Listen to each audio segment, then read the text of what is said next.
This is the end of the StarLadder Budapest Major. We have been on a 20-plus day journey. I'm sorry for the guys in the arena who can't hear us right now. We can't put the sound on, but you can watch live. You can try here. I've got no voice left in this at all, but it has been a crazy major. Vitality walk away as champions, back-to-back major champions. The storylines are all there. There's so much to talk about, but to introduce who we've got, as always, my more than intelligent co-host who is somehow not died yet. Almost sounded like an insult. Okay, super intelligent, super handsome co-host. Let's go with that. Does that work better for you? Much better. And then we've got Thomas, who is in charge of everything when it comes to Cross on Strike, which is the French broadcast, who was breaking records this event. And then NA's lovable nade guy, trick guy, everything else. It's Austin. The nade guy or the nade police. It depends on what you know me as. Oh, nade police. I like that. Yeah, okay. I like where we're going with that. I remember the first one for you was you showed me that you could hide in that little corner when it comes to an ancient.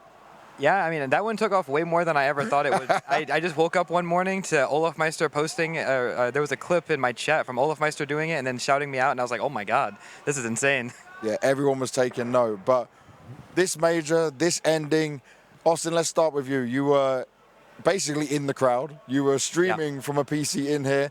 You were getting to enjoy and feel the atmosphere and energy. What was this experience like for you, bro?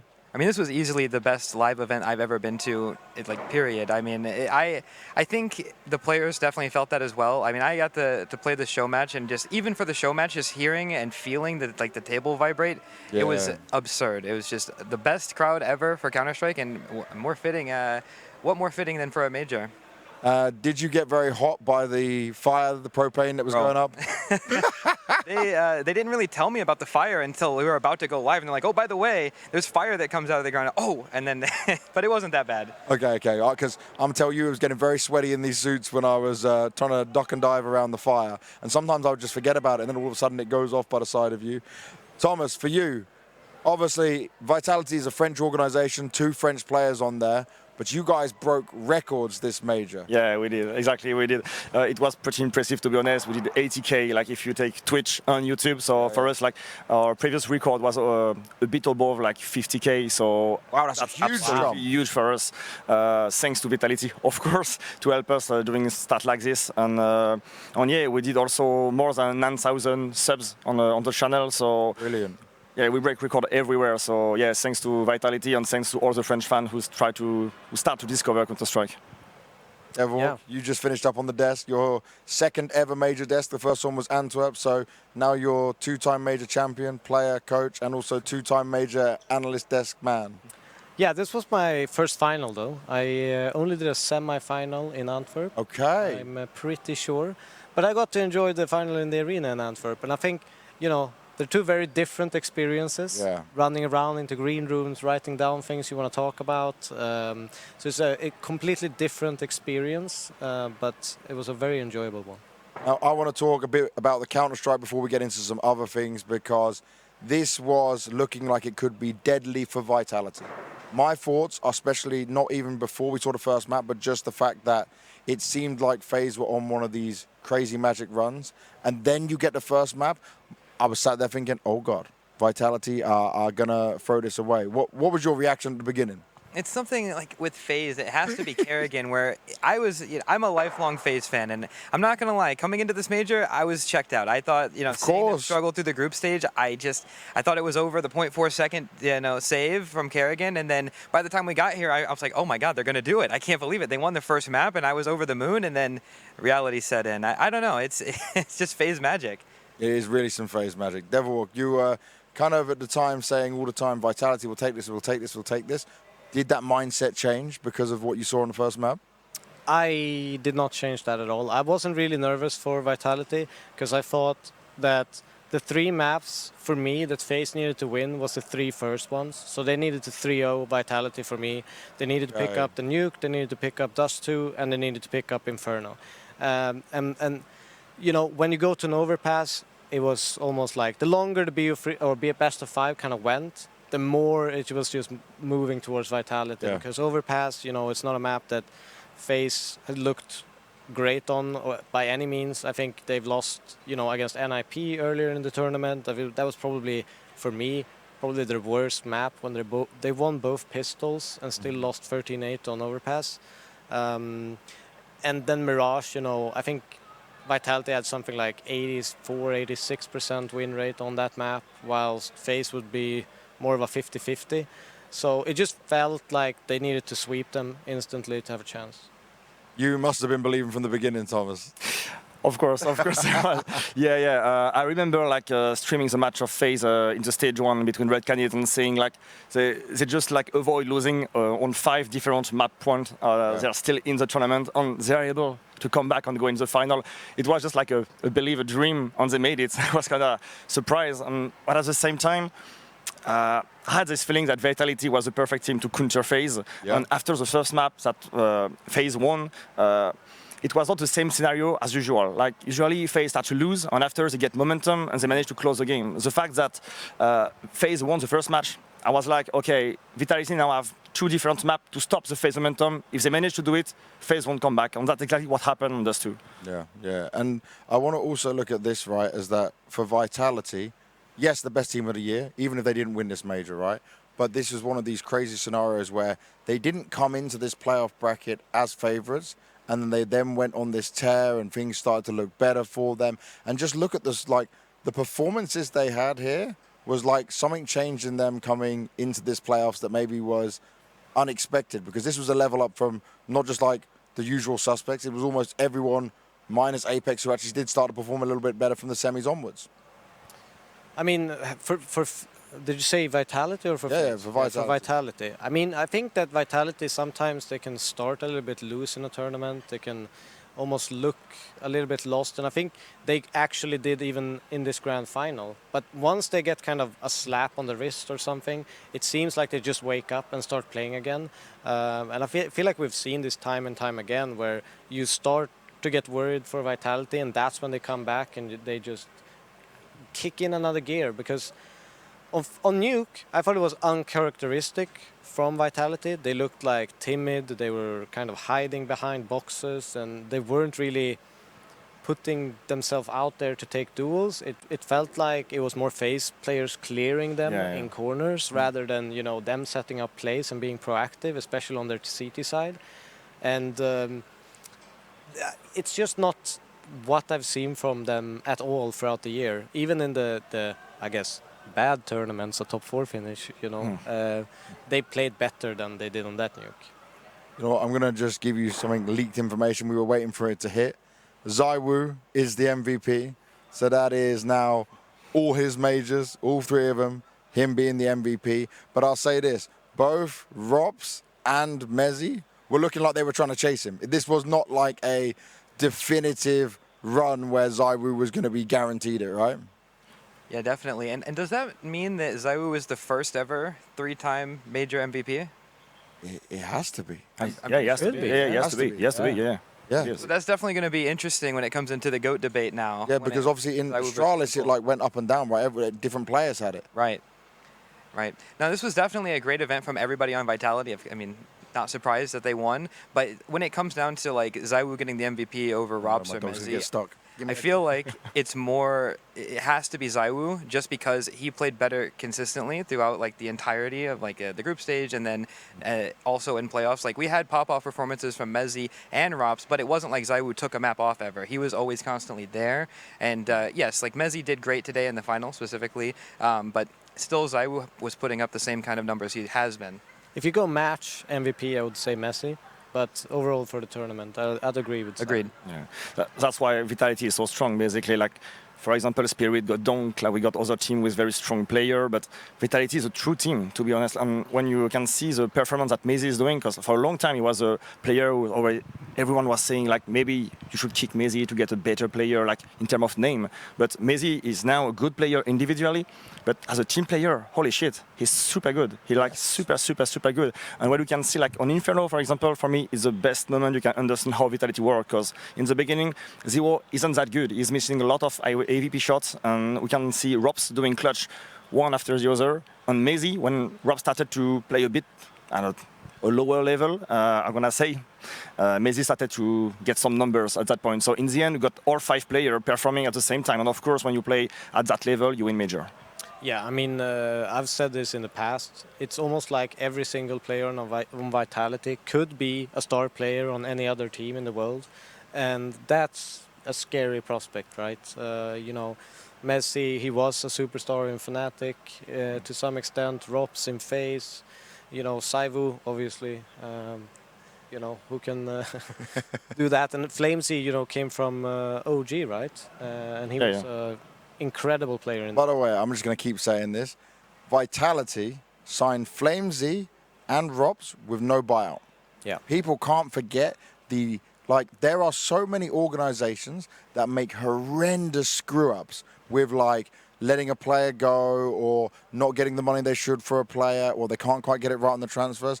Somehow, some way, these guys did it perfectly with 2 of the biggest signings, because Flamesy was super hyped. The only thing that obviously he got hit with is, oh, they just won a major, you're replacing Dupree, but like Vitality was planning for the future. And then Robs comes along. You can't ever say no to Robs if he's on offer and free. And like, this is genius management for sometimes where you look at some orgs, they can't do any of this stuff right. I mean, I feel like there's a few examples where you feel like teams have missed the mark with renewing their lineup and changing things up. You could look at Astralis, you could look at NIP, who kind of failed that. Because when you have the strongest fan base and the strongest kind of, I don't know, org presence in the scene, that fades away pretty quickly. And if you don't act when the players want to play for that organization, want to play for that badge, so to speak, it's going to be really hard to kind of rebuild. And obviously Vitality have done a great job at that. Yeah, and let me look at this now, because before we start talking about FaZe, because there's not massive amounts to talk about, looking at Vitality, do you guys, and I'm going to start with you, Austin, consider this a better year than the Astralis year with 10 trophies and 1 major? I personally do. And I think that's just because the level of Counter-Strike across the board has risen to a level that I feel like it's going to be hard to see runs like this throughout a year. Like, it's going to be hard to see it again. This could be one of the last dominant runs that we have in Counter-Strike history, just because everybody is just getting so much better as a team. Devilwalk. I mean, yes, only because of the same reason, essentially. It's the fact that you have so many good teams challenging them as well. Yeah. You know, I think Mao even said on the desk that even the Astralis era had finishes where they exited group stage, they exited quarterfinals, they had these kind of bumps and blimps in their road even in that year. And you look at Vitality, we're not even counting the top 4 finishes. I don't even know how many it is, but that's their worst standing at an event. Yeah. And I think that's something that you still should consider with how dominant they've been through this year. Thomas. If I remember well, they just failed the first event of the year, like the Blast Open, I think it was. Oh, there's that Blast Bounty. I think Apex said that. Blast Bounty, thank you. 5-6 days of practice with Rops before they went into that tournament. Yeah. So and of course, just after, like, they managed to chain, like, win one after the other. And we are talking about the era of Vitality, and it was important for them after the loss in Cologne to be able to bounce back and win this major. Of course, they win the Pro League, but we all know Pro League is not the same, of course. So I don't want to say it's better than Astralis because it's 2 different era, and of course, like it was a different opposition. But yeah, whatever, like Vitality did an amazing job, and they're gonna stay in history for this.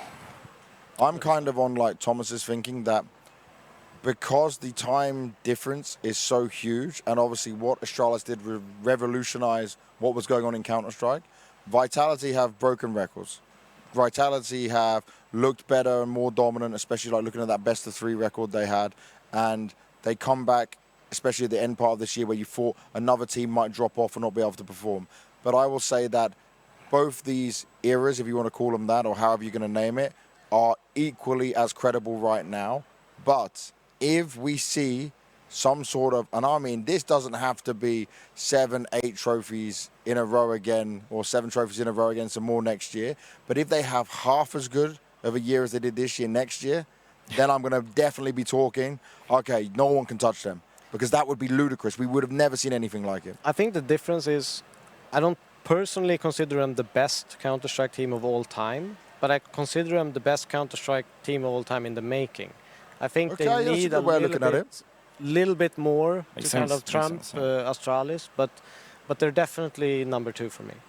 Now, I want to say one more thing to everyone who might be watching home. I don't even know if I have a close-up camera. There is some sort of close-up somewhere going on. There is like 40 cameras around here looking at us. I don't know what's happening. You're spinning around even. Yeah, just in front of me. This one here. Hey, there's one little solo camera over there. Hey, guys.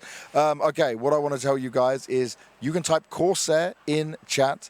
This will be the last time you can do it across the podcast, and you'll have some items to be won. There's a mouse, there's a headset, there's a keyboard. Type Corsair. 3 winners we picked at the end. Good luck, have fun for the last time. We've got a little bit more to talk about, and then we'll be out of here because they're already packing up the arena. Everyone's gone. All the production staff is being closed up. But let's start to move this conversation onto FaZe, because no one expected this from FaZe. No one was ready for this. Jacob's improvement is just incredible. I didn't expect it. I thought he was going to bottle out. I thought he was just going to fall apart on the stage. This is a kid who really did, like, I felt like FaZe were gaslighting us. Oh, yeah, he's so good in practice. He's really good. And I'm thinking, not going to lie, I don't see it. But he grew as a player. Thomas, what was your thoughts? Yeah, I'm kind of impressed by the way he managed to handle pressure, because when they arrived like in the quarterfinal, I spotted him like many times outside, and he looked like very, his face was very close, you know. Yeah. And, in the game, he was not that good. Like basically, he was like using the strength of FaZe to be able to do some frags, but in terms of positioning, sometimes he was not in the best way. But like game after game, he started to get better and better. And to be honest, I'm kind of happy for him, because I don't really trust this 5 of FaZe to be able to do this type of performance again and again and again. I think we are close to the end of the FaZe era of this type of this roster, to be honest. But this guy like just proved that he's able to stay in tier 1. And I was afraid in stage 1 if they go out that he get kicked from FaZe. And we know a story like this when a good player, good prospect come in a top team, don't make things happen, and in the end he get kicked, and that's almost the end of his tier 1 career. I think honestly a lot of credit goes to his teammates, because even if you look at like stage 1, stage 2, or especially stage 2, where he that's when he started to shine a lot more, or in the victories that they kind of got to make it to stage 2. He had a terrible event up to that point, and he did some kind of sick highlight. I can't exactly remember what, but I do remember the faces, the expressions of his teammates, all pointing at him, screaming loudly, you know, words of encouragement, and it felt like that was kind of an unlocking moment for Jacob, that, you know, he felt that he got the belief from his teammates and the hype. And ever since that moment, I didn't really see him nervous as he was in the start, where he, you know, looked timid in the game and kind of uncertain about what to do.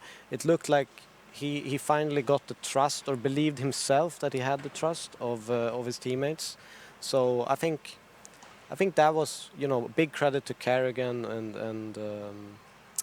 and his teammates for unlocking that in him as well.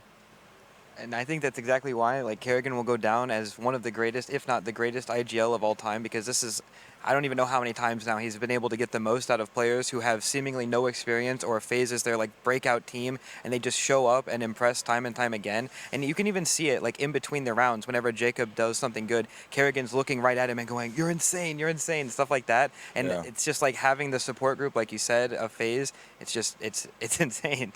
It really is insane, and it's impressive. And you know what, Kerrigan has now been in, what, 3 major grand finals? Okay, you have lost all of them, all under very different circumstances, you know. The potentially favourites in Copenhagen didn't work out. Then it was like, I guess, a good middle ground for the year in Shanghai. This was the most unexpected one. But to be able to keep doing that, reinventing things, inspiring your teammates, making it work, like, this is why, for me, he has surpassed Glaive, even if he doesn't have the majors for it, because there's times where Kerrigan did this with a mouse sports, with players who were nowhere near any level. They were also some players who, like, they didn't have the same budget. It wasn't like tier 1 budget at that time for Mouse. It was a very different Mouse to what we know, if people were looking at the history. So for me, he is the IGL GOAT. That just isn't even in question for me. Devil, what about for you? I would... it's a hard one for me, because I think there's a couple of candidates, and depends on how you kind of structure what's important. If it's trophies, if it's bringing up teams, if it's doing the best with as little as possible. I still think Apex is up there in that conversation. I think Glaive is up there in that conversation. So for me, it's not settled that he's like 100%. I think we have a few years left of it to make a decision. A few years left of it to make. Hopefully. I was really worried, by the way. I don't know if you saw the exit interview, the loser interview with Karrigan. I thought, shit, is he going to retire? And because I saw he was tearing up, he was getting emotional, and I'm like, no way is this going to be the time he retires. I think if he won the major, maybe he would have retired. He could, yeah. He could have done it on top and gone out in the best way possible, which a lot of players, by the way, don't do and mess things up, when an opportunity. That's so hard. You win a major and you just like, bye. Like, hey, who would do that? Yeah, it could have been the same for Fallen if he managed to win this quarter and win this event. And when we talk about like best game leader in the world, well. like of course because we talk about Karrigan, of course we talk about Apex. Let's not forget Glaive, what he did like in the past, and Fallen, like the way he managed like to create this Furia team, like wow. How? Like I didn't expect anything. Like okay, Molodoy is a good prospect. Like he arrived like in Brazil, but I didn't expect him to play at this level. Yekindar, like how he bounce back this way. Like so yeah, I want to highlight what Fallen like did with this lineup on Furia, because I expect they were the favorites in the by far. final. So yeah. I will say as well, when it comes to that interview I did with Karrigan, is like the fact he wants to keep this lineup, and everyone was saying kick Jacob and all this stuff. It goes to show that, like, I wouldn't change his lineup either. He needs a consistent lineup for the year, and he can cook again. Give him this lineup now going into... Hello, Snow, you're just jumping all over me now. Give him this lineup going into 2026 and, like, being able to actually work with it, have some consistency, which he didn't have all year. He didn't have the right ideas. It feels like now he can have the right pieces, only if we get stage Brokey all the time. Because I'm still... He's literally now my only question mark about this team. Yeah, Brokey is... I've been very critical on him all year because I think he's had the worst rating out of all of the teams in the top 16 as far as operas go. Yeah. And he came back and looked like his old self at this event. But I'm concerned, like, is that enough, and will he be able to continue that going into next year? But, I mean, if he can, then yes, I agree. They should keep this roster because this was very impressive stuff. I think that they have a lot to look forward to in the next year. They can't just have, like, Rain would always show up for the majors, always show up for playoffs. They can't have that in an AWPA. I'm sorry, Rain can get away with it, Brokey, you cannot. Like, there's too many good AWPAs out there. That's not something I can live on. All right, to start getting us towards the end of this, I want to know, because you've all been here inside the arena, I want to just get your thoughts on the arena, on the fans, on the crowd, on the energy. Thomas, you're already moving your hands, so you. I think that by far the biggest arena I ever saw, like in Counter-Strike. So yeah, it was absolutely incredible. Like for me, the public was very, very good, and of course I prefer the major in Paris, like for obvious reason. No bias, no bias. Only Vitality fan like shouting everywhere, but here was very, very impressive. Like the way the crowd shouted for FaZe in the quarter and semi-final, it was very, very impressive. So yeah, I really like this arena. I love the crowd. I think, as you mentioned, it didn't feel like, even the boos sometimes just felt ironic, like when they were saving and stuff like that. It just wanted more do love it. I love it. But they were cheering for everyone. It didn't feel like people hated a team or only fuck you Apex. That was all we got, But he kind of brings it on himself. It's kind of a meme. Yeah, it's like I like it. It isn't actually a hated one. It's just everyone's likes applauding the idea. like 10 seconds later. Like I think they just enjoy being able to say fuck you someone, and like everyone does it, and that just becomes like, this is good. We like this. Funny, it started in America. Yeah. I mean, at the end of the day, I mean, would you start to chant, Austin? I won't speak on that. I don't want Apex coming for me. I already had one pro player. I don't need another one. But I think when it comes down to it, we just had an arena full of Counter-Strike fans, and everybody here is for the game. They're here to watch the game. Everybody can get behind a good joke. Yes, we're booing the saves, but at the end of the day, we're all just having a great time.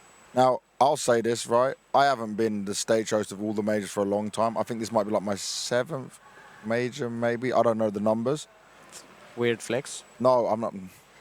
I never lifted the trophy, so not a flex at all. But I mean, in terms of all the arenas I've been in, from Cologne to Katowice, Cologne and Katowice are iconic. And Cologne always sounds so good and is impressive. but it's not this amount of people. Yeah. It's smaller. It's a lot smaller because the stage is like here and covers off some of the seats behind. It's not a rounded 360. This is 20,000 people. That's not including staff or the VIP. This is 20,000 seats plus everything else you had for the guests, the VIP and everything else. I would just assume 21,000. We'll find out what numbers will come out afterwards. But I'll say this for me beats Antwerp. Antwerp was the best stage I ever hosted. Yeah. I, in Antwerp, remember standing on the stage, and I tell this story all the time, when they were cheering for FaZe and Na'Vi in that game, I did the winner's interview with FaZe, I could feel the air. And that takes a lot. But in here, if you watch my intro, I was shaking. I was shaking because and I've never, like, you can watch me on stage a million times, go back and watch other VODs. I've never been shaking from it because every time they reacted, it was like power. It was like energy. This, to me, was the greatest crowd we have ever had for CS at any event all time. But obviously, I wasn't in some of the early ones. Maybe. But the middle arenas need to stay. Like this 360, is 360 so is good cool. because there's almost not a bad seat in the entire. Just don't call it middle arena again. I don't want any fans start saying the middle arena. Okay, 360. Okay, 360 stage. Yeah. But I feel like everyone got a great viewing experience. I feel like when you have these like long ass arenas with the stage all the way, some people are not gonna have the most amazing experience, and I think that. Yeah. It helps the crowd deliver what they've delivered as well. Yeah, I 100% agree. And I think historically, if we go back and look at some of the best crowds throughout history, it's these 360 arenas that provide some of the best. If I'm not mistaken, I think Boston was also a 360 arena, and that crowd was also insane. Just for watching from the stream, I wasn't there. If I was, my heart would have been broken, even as an NACS fan. I'll never forget 1511 Inferno. But anyway, yeah, no, I just hope we get more arenas like this so that the crowd can be more involved, because like you're saying, if you have a bad seat and you're sitting far away, you know, it's hard to see. You're kind of like squinting, like I can't tell how many kills he has, and it's like when you're here, everybody has the same view. It's way better for everybody. And you know what you just said there, right? Everyone having the same view. I know StarLadder got a lot of shit for what they did and what they've been through right from the start of this, but this playoff experience was nuts. These screens, you can go to the top rafters and still see them. You can see them perfectly. The viewing experience, yeah. Like when I first saw the plans, I didn't think it was this big. It is crazy, and this isn't some glazing, because the people inside the arena will tell you exactly what they saw and what happened. Because sometimes it's like you can have an angle or a position, like you said, Austin, where you don't quite see it, and it's not so good. But this was absolutely tremendous, and also. Did you notice how like locked in the crowd was? There was one moment earlier before we went into overpass. I'm pointing at each side, and they actually hit it every time. Do you know how nervous I was? I was thinking, okay, if they don't follow me, I'm going to look like a fucking dickhead. Like, I'm going to just look like a complete ass. Because I'm pointing, they went, and I'm like, okay, we go faster. And they were just tapped in. That was epic. Completely on their job, getting it right. And not to mention, I think I saw the wave go around here like 50 times this weekend. And that's insane. Like, I've seen that one time before at a live event. I'm sure they do it everywhere, but that was crazy in the 360 arena. It was so fun to look at. Now, guys, we got to start closing this out and get things packed away. The stage needs to come down tonight. And also, we got an after party to get to. Austin, I know you got a flight early, but I still think you should come. We'll see. I'm trying to make it really bad for him. One beer. Okay, guys, one. One beer. One see beer. what Austin. happens. Let's go. I will be there. Let's French. That makes perfect sense. Of course. Do you also have one beer? Not sure. Thomas, are you a wine or a beer guy? More beer, to be honest. Oh, okay. White wine also good. Okay. Well, we definitely have some fun no matter what. Thomas, first of all, thank you very much for coming on. I will just say this. Yeah. I said your guys put me on their stream. I was just walking around and they just gave me a headset, so I was on there for a few minutes. For the French scene, it is so important for me to have some guys like you on top of the co-streamers. There's nothing bad against co-streamers, but like having a broadcast and having it done properly, because it's educational as well as professional. Co-streamers are great. We have only for the English, right? There can always be a mix and balance of it. But you breaking numbers is positive for the whole French scene, which can help grow for the numbers of the player base. Yeah. Counter-Strike is made to be global. Yeah, so, thanks for your words. Yeah. Really hats off to you on that. Is there anything, I think the camera's for you. Is it here, producer? Is his camera there? Can use this one as you want. Go for this one. I'm going to hope they go on it. Talk in that camera. Say anything you want in English or French. And final words from you. Yeah, I just want to say thanks to everyone like watching us right now. Like we are breaking numbers like with the French community. It's absolutely insane.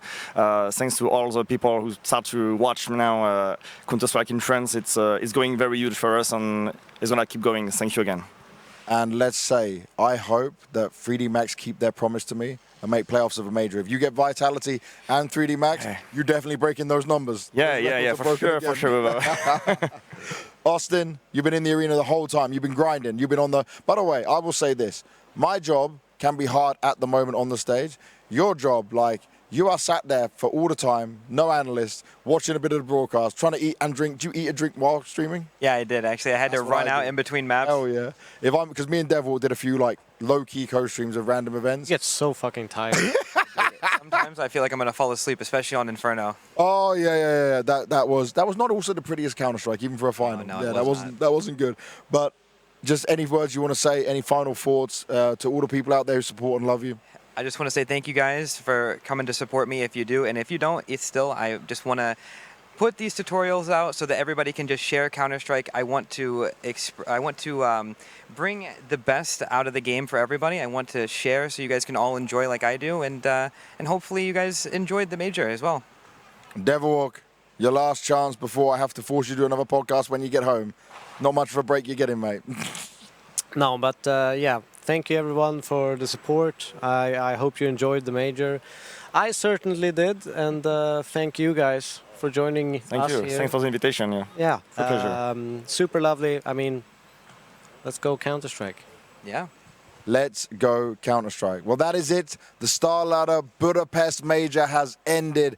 If you are a big fan of Counter-Strike, you need to be at events like this. The Major is something different that cannot be explained. The feelings you have, the emotions you have, people traveling from all around the world. Counter-Strike is a truly global game. It is full of millions of players around the world. It's getting bigger in China. We just heard it's getting bigger in France. It's growing all over. And that's what makes our game beautiful. We are undefeated. We are #1. There is no competition in esports compared to what anyone else is doing. Counter-Strike is forever. Counter-Strike is what always remains, and we will forever be the best because we have the legacy, we have the passion, and we have a game that can just never die. This has been the All About Counter-Strike StarLadder Major podcast from start to finish. We've been having a lot of fun rocking it. We've been in the arena. We've been having guests on. This is it. We're going home tomorrow, but trust me, there'll be more episodes and more fun. Thank you very much for watching, and forever Counter-Strike, forever love.